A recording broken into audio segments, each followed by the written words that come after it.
I like it. 107.5 FM. Naam kabisa ya kwamba ujumbe wa mwaka mpya 2026 kwa waumini na kila msikilizaji. Wapendwa, tunamshukuru Mungu kwa neema na ulinzi aliyotupa tukaweza kuvuka salama mwaka huu 2025 huku tunapoelekea 2026. Tunapoanza ukurasa mpya, tunakumbushwa ya kwamba rehema ya Bwana ni mpya kila asubuhi na ahadi zake ni za milele.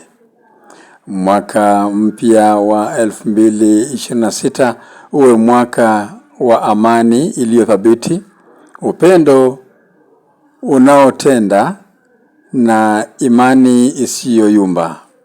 Tuwe watu wa maombi, neno na matendo mema.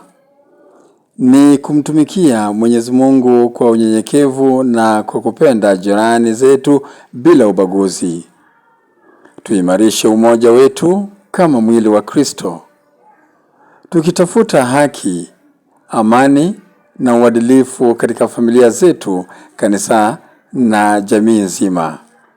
Tunapokabiliana na changamoto zote na fursa za mwaka 2026 unaokuja, tuendelee kumtumaini Mungu, atuangalie njia zetu, atutie nguvu tunapochoka na atupatie hekima katika maamuzi yetu.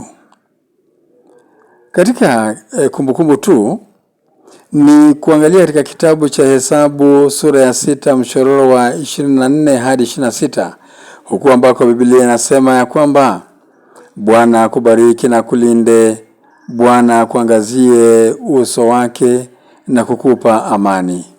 Heri ya mwaka mpya 2026.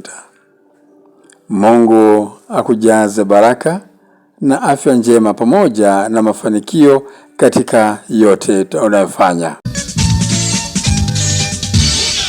I like it. 107.5 FM.